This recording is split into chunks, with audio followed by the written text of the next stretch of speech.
But speaking of butts, you finally was able to catch. You were finally able to catch El Conde, which is about the Yeah. biggest a-hole down in Chile.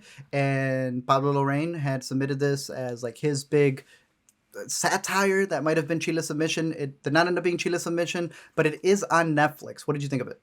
Yeah, I mean, there's a lot of it that's really interesting. Obviously, the look of it is great. The visuals are very eye catching, and I think he's got this style, Lorraine, where it feels removed in a way that's like storybookish that I kind of like. It's got some things in common with Wes Anderson, although maybe not visually perfect facsimiles, but you know.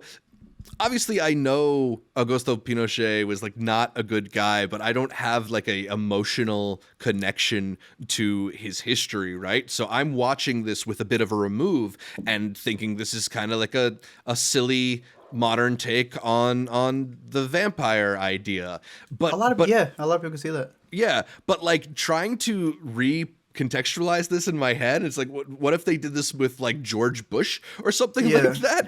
I would find it very bizarre. I don't know. I'd be curious to see how like actual Chileans are reacting to this, because it seems like such a strange like marrying of genres. It's not. It certainly like interrogates his legacy and stuff, but it's not exactly like a biography of him or something, or even like something that damns him. It kind of makes him fun. Yeah, it's a very weird movie. To me, it definitely gets weird when he starts including other big name, high profile. Yeah, that right? And I won't even say who they are. But the mention of them is weird. And then what they play in the story because it's a vampire. Mm-hmm. Look, I was both dumbfounded and almost like, screw it. I've been here for the ride. Go for it. So if you're kind of intrigued in that, like skim through the movie until you get to this ending, you will know, because it changes. It's like two vampires talking to each other.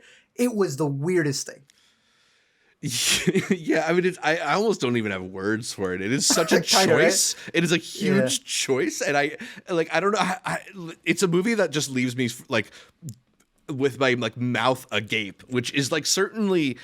It has to be something interesting to provoke that kind of reaction. I don't know if I thought it was good or bad, or if I have like the proper historical context to like say something smart about it, but it is weird.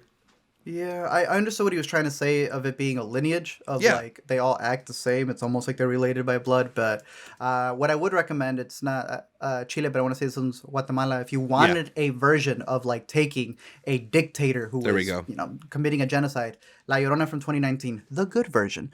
This one should be on the Criterion. I think they're even re-releasing it on the Criterion with a bunch of bonus features.